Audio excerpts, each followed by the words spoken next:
Comment mon film s'est retrouvé en salle de cinéma. Et je peux vous le dire, c'était pas gagné d'avance. 2022, j'arrive en BTS audiovisuel. En parallèle de ça faisait pas mal de temps qu'il y avait quelque chose qui me trottait en tête. J'avais très envie de réaliser un court-métrage. J'ai les cours qui me prennent pas mal de temps, donc j'arrive assez rapidement à la conclusion suivante. J'ai pas le temps, j'ai pas de matos, et j'ai pas d'équipe. Bref, des excuses pour ne pas me lancer. Mais c'était sans compter sur ma copine qui est tombée sur une certaine affiche. L'affiche du concours de création étudiante du Crous. Autant dire que c'était le destin qui voulait me faire passer un message. Réalise ton film. Alors, au départ, j'avais aucune idée de quoi raconter. Mais heureusement, il y avait un thème à respecter. La métamorphose.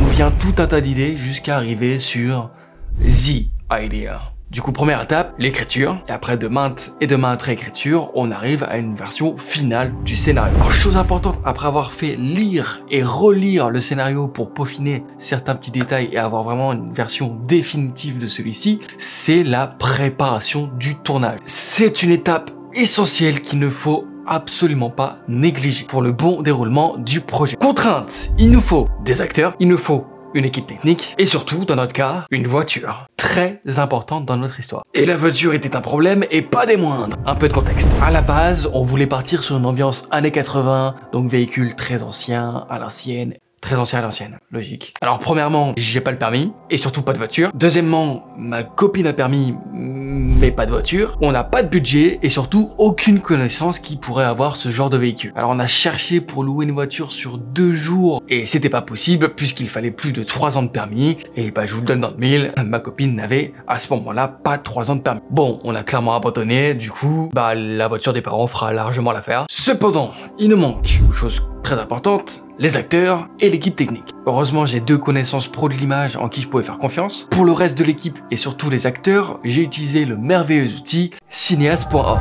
Alors, pour ceux qui ne savent pas ce que c'est cineast.org, en gros, c'est une newsletter qui regroupe toutes les annonces qui entourent du coup l'audiovisuel. En gros, autant vous dire que c'est la plateforme idéale pour notre situation. Puisqu'on avait beau faire des annonces en story ou sur des groupes Facebook, ça donnait pas grand chose. Du coup, ça nous a permis de trouver notre opérateur de prise de son, donc Perchman, un peu moins sexy. Et là, à notre très grande surprise, des dizaines et des dizaines de candidatures. Alors, je sais pas si c'est toujours comme ça avec cineast.org ou si c'était notre annonce et le résumé du court-métrage qui était incroyable pour avoir autant de candidatures, mais vraiment, j'ai pas compris. Enfin, en tout cas, on s'attendait pas à ça, ça c'est sûr. Du coup, se pose un problème inattendu, comment on va gérer autant de candidatures? Très bon problème finalement, mais problème quand même. Alors, on trie assez facilement au départ selon plusieurs critères. Correspondent au personnage, la base. Ensuite, étant donné que c'était pour jouer une relation entre 2 hommes assez ambiguë, bah fallait trouver des personnes qui soient assez ouverts d'esprit. Bilan en 2023, c'était toujours assez compliqué. Malgré tout ça, il nous restait encore pas mal de candidatures, tous très intéressantes. Et ça a été l'une des choses les plus difficiles pour moi, c'était de faire un choix. J'ai eu pas mal de candidats en appel. Ils étaient vraiment tous, la plupart, très partants. Et quand tu dois leur annoncer bah, que t'as dû faire un choix et que tu les retiens pas, bah c'était vraiment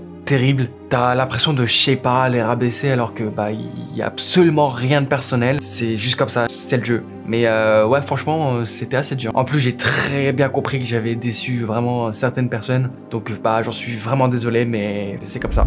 Et après des appels de brief, des créations de planning, on est arrivé au tournage. Donc 2 jours de tournage très intense. On a eu un gros souci, ça a été les fonds verts, puisque j'avais décidé de tourner une séquence durant un trajet en voiture sur fond vert. Comme ça, les acteurs avaient juste à se concentrer sur leur jeu d'acteur. Parce que j'avais imaginé que ça aurait été compliqué, voire même dangereux de réellement rouler tout en jouant une scène. Donc bah je voulais pas prendre de risques, ce qui peut se comprendre. Mais au final, je regrette ce choix pour 2 choses. Déjà, on n'avait absolument pas les conditions pour faire un éclairage de fond vert clean. Et surtout, au final, avec un peu de réflexion, je pense que ça aurait pu se faire vraiment en roulant réellement, avec un petit peu de réflexion technique et de préparation d'acteurs. Je pense que ça aurait pu le faire. Et bah du coup, le rendu aurait été beaucoup mieux. Mais bon, voilà, il fallait bien faire l'erreur pour apprendre de ses erreurs, tout simplement. Et l'autre gros problème qu'on ait pu avoir, ça a été, et encore ça va, les relations humaines. Clairement, tout le monde ne s'entendait pas avec tout le monde. Et ça, c'est une chose qui est tout à fait normale. Dans n'importe quel milieu, n'importe quel contexte professionnel, ça arrive et puis bah on fait avec. En tout cas, moi, je fais toujours en sorte que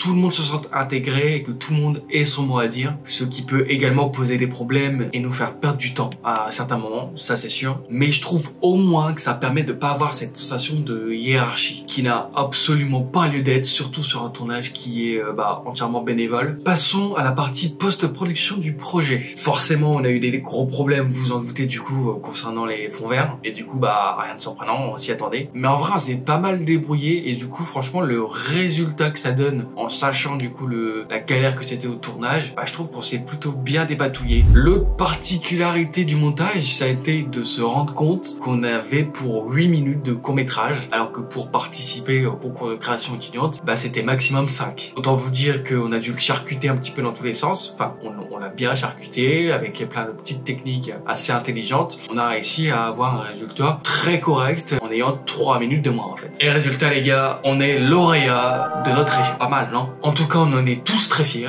et ça nous montre une chose, c'est que notre travail a vraiment du potentiel. Ça c'est cool, ça donne de la force pour la suite. On le rappelle, j'ai 8 minutes de court-métrage qui ont vraiment du potentiel alors qu'on vient de rendre un court-métrage de 5 minutes. Je vous laisse deviner, du coup, je voulais pas gâcher le potentiel, forcément, j'ai repris le montage pour faire une version. Le but étant de sortir cette version sur YouTube assez rapidement à la base. Mais c'était sans compter sur le fait que je voulais absolument avoir une composition à l'image sur notre court-métrage Big Bang, le titre du projet du coup. Pour cela, c'est le retour du meilleur outil, cinéaste.org. Mais là, une personne qui est tout autant professionnelle que les autres a proposé ses services gratuitement. J'ai toujours du mal à me rendre compte que cette personne-là a fait ça gratuitement. Genre pour vous donner un ordre d'idée, le mec il peut bosser pour Warner Bros Music par exemple. Franchement, c'est complètement fou. La passion les mecs, la passion, je vois pas d'autre explication. Du coup vraiment un très gros revers, c'est qu'on a eu le droit au premier résultat, au premier jet 10 mois après le tournage de Big Bang. Ensuite, il y a eu un petit appel de débrief avec le compositeur qui m'a clairement fait comprendre que c'était qu'un premier jet et que du coup pour avoir une version un peu plus travaillée, fallait que j'attende encore genre 3-4 mois, enfin vraiment plus d'1 an après le tournage de Big Bang. Du coup honnêtement le projet, le but étant de sortir cette version sur YouTube assez rapidement à la base, s'effondre, voilà. Et le problème de sa composition, c'était qu'en fait elle était beaucoup trop présente sur tout le court-métrage alors que c'était absolument pas ce que je demandais. Mais après j'ai pris un peu de recul, je me suis dit ok, si je laisse les parties qu'il a composées sur les parties où je voulais une composition, qu'est-ce que ça rend? Et franchement ça rendait vachement bien. Donc je me suis dit en fait je vais pas attendre qu'il refasse une composition, on va en rester là. Du coup c'est pas aller plus loin avec lui. Et du coup à la suite de cette décision ça s'est un petit peu arrêté là. Vraiment le projet a été mis un peu en stand-by, en pause. Le projet n'avançait plus. Puis d'un coup j'ai vu un appel à candidature du festival universitaire du Grand Est, donc le Fudge, qui se déroule à Metz. C'est encore une fois le destin qui me dit remets-toi sur Big Bang. Du coup je me suis dit envoie le court-métrage au culot, vas-y envoie le court-métrage. Et du coup c'est ce que j'ai fait, surtout quand en fait c'était vraiment, j'ai envoyé ça à la dernière minute. Même pour vous dire, j'ai envoyé la version courte et non la version longue, puisque la version longue il n'avait pas encore terminé puisque c'était en stand-by, en pause. Comme vous le savez, Big Bang va passer au cinéma, donc on a été sélectionné. C'est complètement fou cette histoire, ça a vraiment traîné sur des mois et en fait faut jamais rien lâcher quoi. La preuve, bien sûr, bien évidemment, là le festival il est, à l'heure où je vous parle, ça commence ce soir et demain la projection sera au cinéma. C'est complètement fou, je vais vous emmener avec moi, bien évidemment. Lâchez rien, déjà dans un premier temps, si vous avez une idée, lancez-vous, vous mettez pas trop de barrières, c'est pas grave. Dans tous les cas, ça sera pas parfait, c'est jamais parfait, voilà, donc la meilleure chose c'est de faire. Voilà, c'est pas le résultat, c'est vraiment le fait de faire le plus important. Je sais très bien que je suis pas le seul et que moi-même j'ai déjà entendu plein de fois, mais vraiment faites les gars, c'est vraiment le plus important. Arrêtez de faire de la procrastination active, de vous dire ok je bosse dessus mais je le ferai que quand machin, que quand bidule, que faut pas attendre que les planètes s'alignent, ça sert vraiment à rien. Enfin vraiment juste lancez-vous quoi.